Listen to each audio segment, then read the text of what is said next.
সিদ্ধিরগঞ্জে চুরি, ছিনতাই, ডাকাতি ও মাদক প্রতিরোধ করার উদ্যোগ নেওয়ায় সামাজিক সংগঠন সানারপাড় বর্ণালী সংসদের নেতাদের চাঁদাবাজ ও লুটপাটের অভিযোগে অভিযুক্ত করার প্রতিবাদে মানববন্ধন ও বিক্ষোভ মিছিল করেছে ইমাম ওলামা পরিষদ, দক্ষিণ সানারপাড় ক্ষুদ্র ব্যবসায়ী সমিতি ও বৃহত্তর সানারপাড় যুবসমাজ সংগঠন। বুধবার ৫ই মার্চ দুপুরে ঢাকা-চট্টগ্রাম মহাসড়কের সানারপাড় বাসস্ট্যান্ড এলাকায় কয়েকটি সামাজিক সংগঠনের আয়োজনে এ কর্মসূচি পালন করেন এলাকাবাসী। এ সময় মানববন্ধনে বক্তারা বলেন,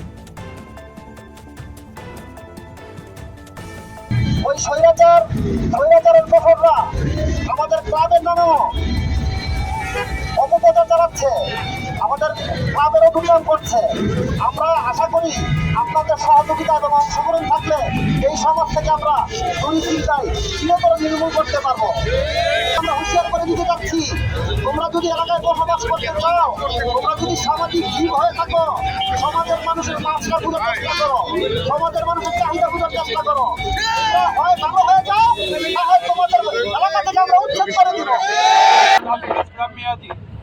কোষাধ্যক্ষ সানারপাড় কেন্দ্রীয় বাইতুল জামে মসজিদ এবং কোষাধ্যক্ষ সানারপাড় জামে ইসলামে দারুল উলুম সানারপাড় কতিপয় ছিনতাইকারী, মাদক সেবী এবং সাদাবাজির কারণে আমাদের এই সমাজ অতিষ্ঠ। আমরা তাই বর্ণালী সংসদ, যেহেতু একটা সংসদ, এটার দ্বারস্থ আমরা হই এবং তাদেরকে আমরা অনুরোধ করি যে অন্তত এই সমাজটাকে বিনির্মাণের জন্য যাতে তারা পদক্ষেপ গ্রহণ করে। সেই লক্ষ্যে তারা প্রথম রমজান থেকে শুরু করছে, তাদের কার্যক্রম শুরু করেছে, কিন্তু ছিনতাইকারী সাদাবাজ তাদের সহ্য হয় নাই। তারা আমাদের এই প্ল্যাটফর্মে যারা কর্মরত ছিল তাদের উপর আতর্কিত হামলা করে এবং তাদেরকে আক্রান্ত করে। আমরা এই আক্রান্তের প্রতিবাদ করি, তীব্র নিন্দা জানাই।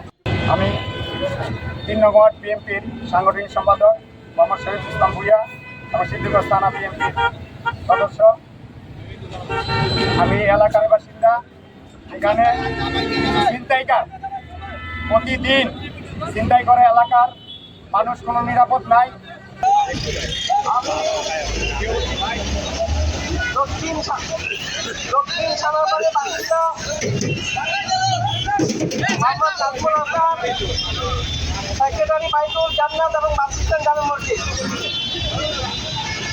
আমরা উক্ত মহল্লায় দীর্ঘদিন যাবৎ বসবাস করে সেটা আমরা আমাদের শান্তির সাথে বসবাস করতে পারতেছি না। আমরা আজকে বৃহত্তর সানারপাড়বাসী এখানে উপস্থিত হয়েছি। আমাদের একটাই উদ্দেশ্য, চাঁদাবাজ, সন্ত্রাস, মাদক ব্যাপারের জন্য অতিষ্ঠ হয়ে আছি। এজন্য আমরা একত্রিত হয়ে আজকে আমাদের মানববন্ধন করার একটাই উদ্দেশ্য। সুমন মুন্না অনেক কিছু বলে গেছে, আপনারা শুনেছেন। আমাদের এলাকা থেকে চুরি ছিনতাই ডাকাতি হচ্ছে। এক নম্বরে এই যে চুরি ছিনতাই হইতেছে, এইগুলির মদতদাতা হচ্ছে দক্ষিণ সানারপাড় নিবাসী মহিউদ্দিন মোল্লা। মহিউদ্দিন মোল্লার নেতৃত্বে মহিউদ্দিন মোল্লার আত্মীয় স্বজনরা সবাই মিলে এই সানারপাড়কে অতিষ্ঠ করে তুলছে। আলোকিত শীতল